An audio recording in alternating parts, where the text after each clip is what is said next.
Deportiva final de lo que ha sido esta competición de noticias. Llamo a la tribuna, al campo de juego, a Jesús María Pascual, editor de deportes de Telecinco Fin de Semana. Jesús, qué alegría verte de nuevo por aquí. Toma este micro y voy a coger el otro. Jesús, que trabaja, como decimos, en edición de deportes de fin de semana, lo cual no quiere decir que no solo trabaja los sábados y domingos, obviamente, sino los días previos, que hay que producir todo ese contenido.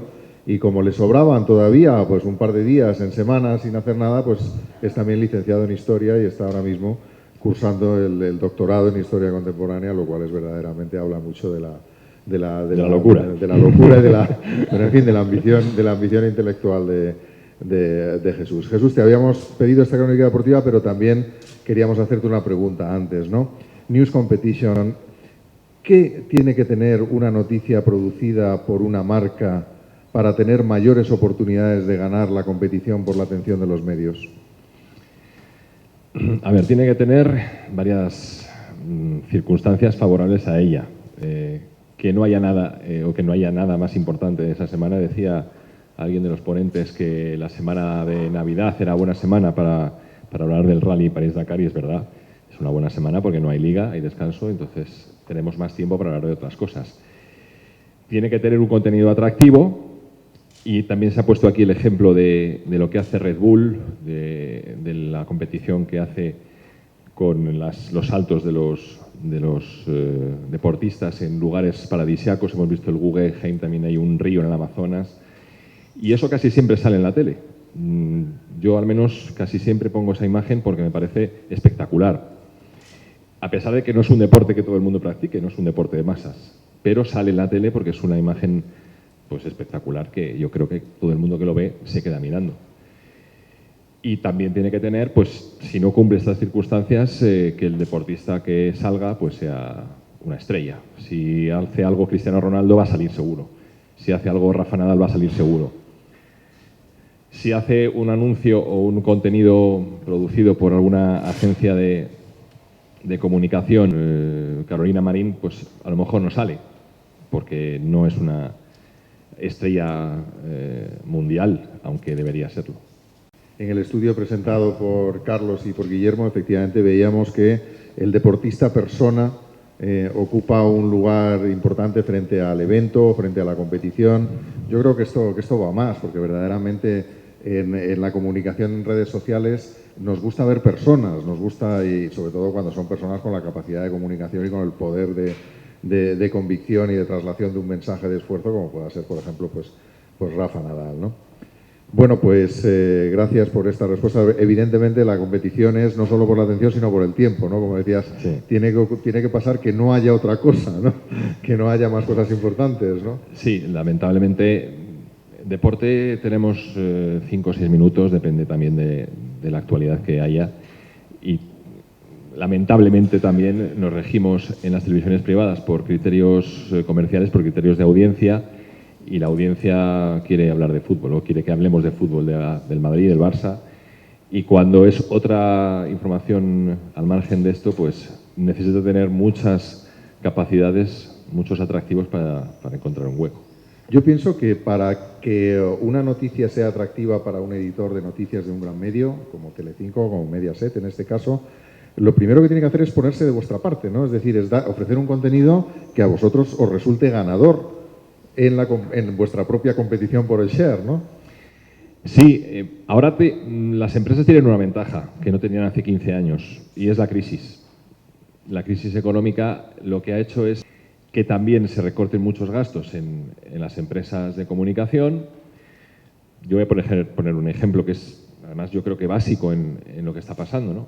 Hace 15 años los operadores de cámara eran con trabajadores fijos de las empresas, como soy yo, como son el resto de periodistas o como son los técnicos. Ahora los operadores de cámara son freelance, es decir, ellos cobran por cobertura que hacen.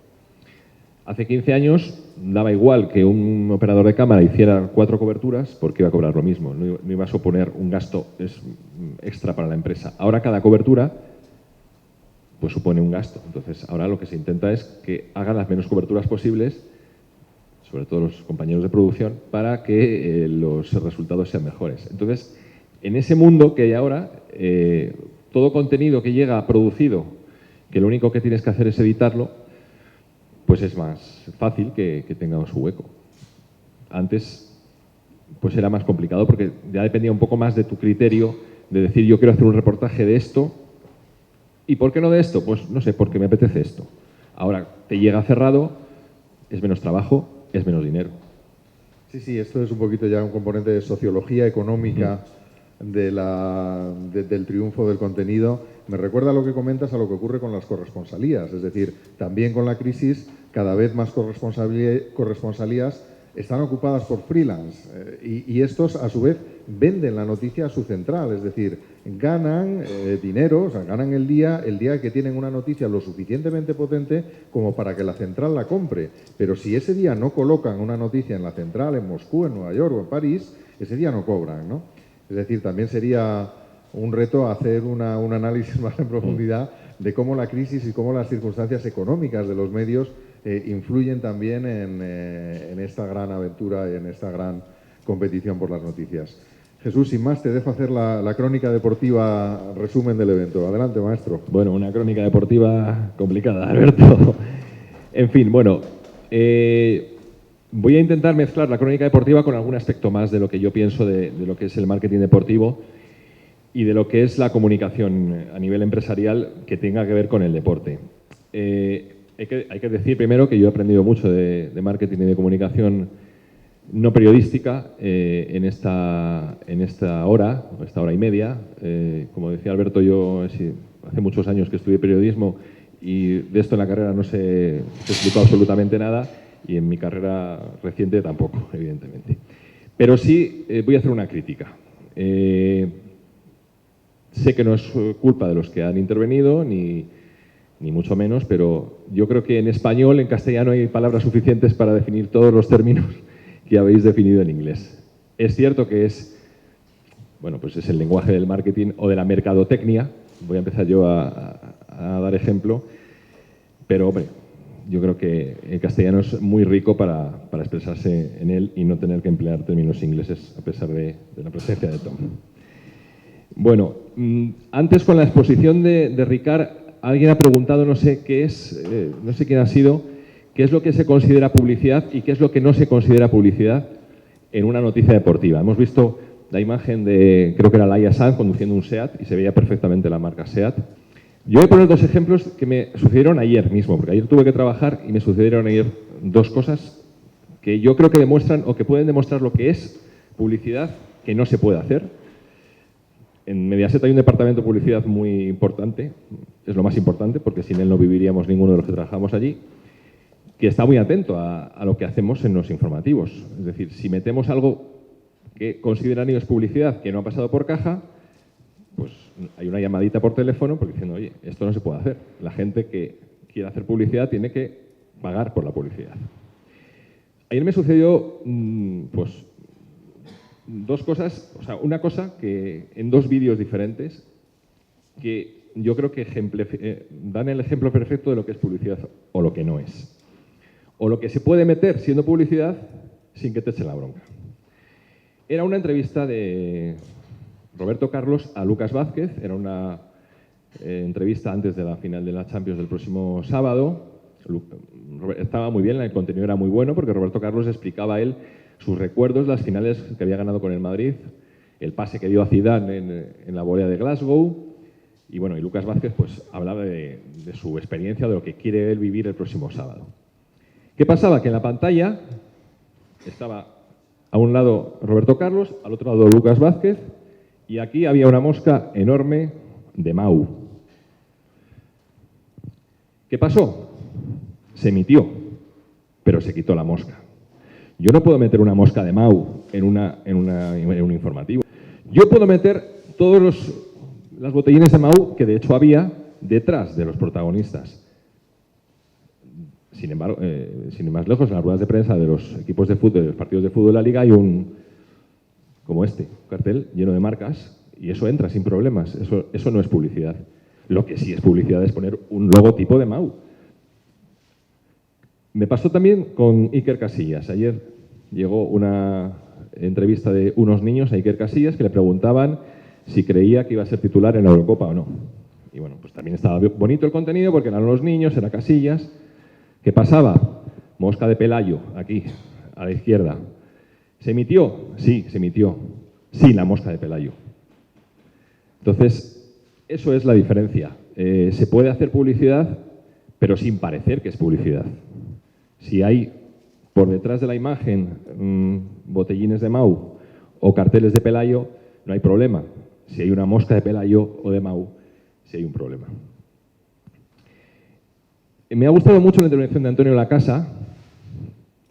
Él ha dicho algo de lo que una idea que yo también tengo hace muchos años, de que el deporte es el producto o el acontecimiento que más fidelización tiene en la sociedad. Él ha empleado los símiles del piso, de la pareja, yo incluso también diría de la religión. Se puede cambiar de religión, se puede cambiar hasta de sexo, pero es raro cambiar de equipo de fútbol.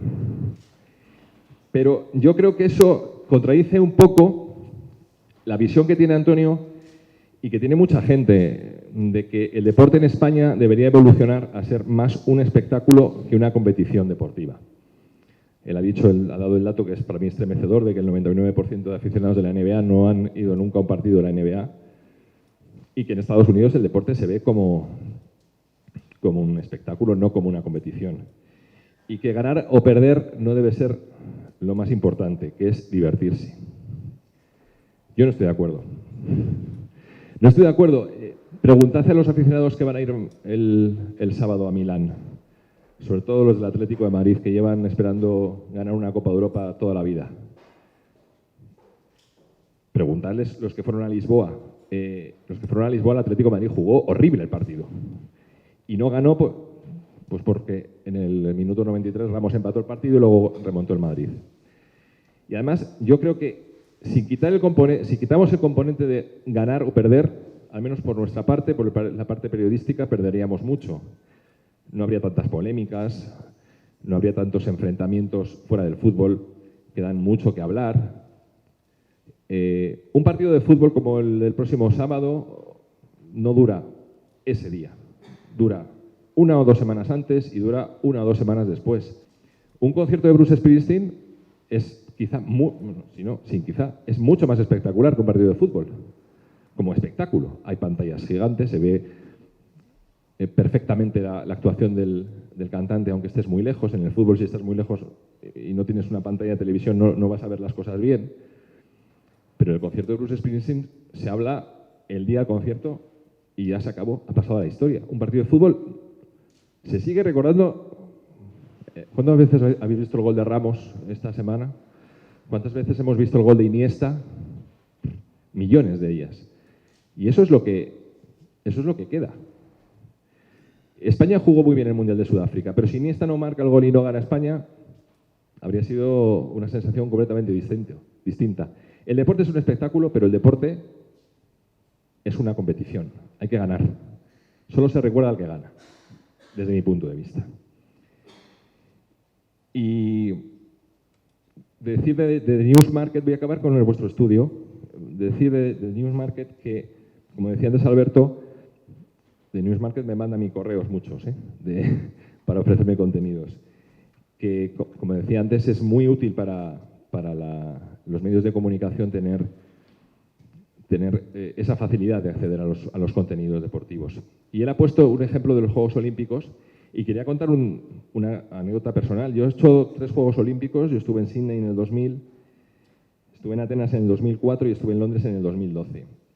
Desde los Juegos de Atenas estaba persiguiendo yo hacer un reportaje en los Juegos Olímpicos con los cronómetros, con los sistemas de medición del tiempo en los Juegos Olímpicos, los sistemas que miden la salida de los atletas, la llegada y los nadadores.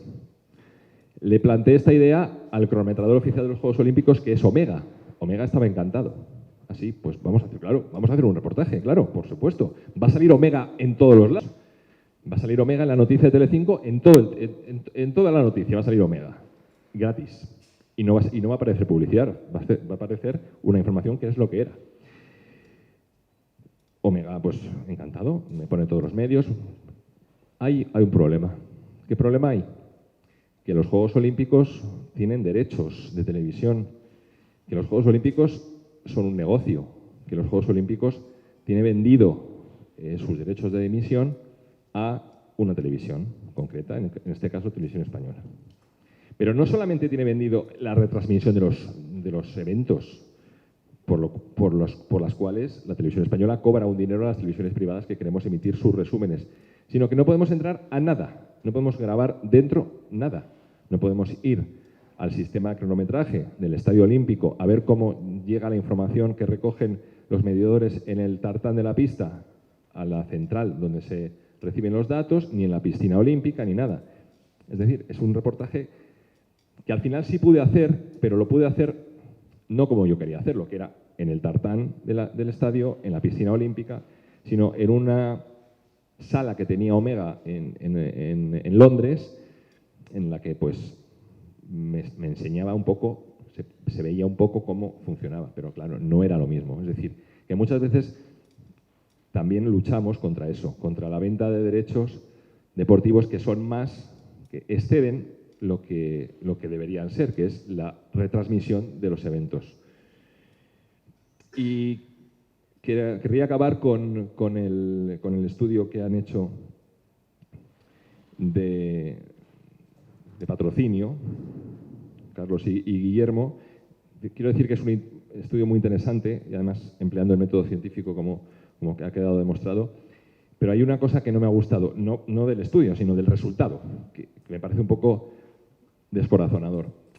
Yo he estado en los Juegos Olímpicos y en los Juegos Olímpicos es cuando descubres realmente lo que hay dentro del deportista que no es famoso. Dentro de la nadadora desincronizada que entrena 6 horas al día, que tiene una dieta estricta, me contaban lo que comían y era increíble. Es que comían solo arroz integral y avena, me parece que era. Solo comían eso durante todos los Juegos Olímpicos. El último día, además fui con ellas a comer un burrito a las calles de Londres cuando ya acabó la competición. El sacrificio que hacen nadadores, que hacen gimnastas, que hacen las chicas de voleiplaya, lo que es triste es que los patrocinadores no patrocinen esas historias o que patrocinen menos esas historias que los grandes eventos, que los grandes equipos, que las grandes estrellas. Yo, desde aquí, no sé qué difusión tendrá esto, pero yo animo a que se fijen en eso, en el esfuerzo que muchos deportistas tienen que hacer solamente para llegar a los Juegos Olímpicos. Y esas historias no solamente valen para el deporte, yo creo que es un ejemplo de lo que debe ser enseñar valores, se decía antes, ¿no? Enseñar valores de que el esfuerzo y el trabajo, pues hay que valorarlo en su justo término, y los deportistas, muchos en este caso poco reconocidos, son ejemplos de precisamente eso. Y nada más. Y si queréis alguna pregunta, aquí estoy.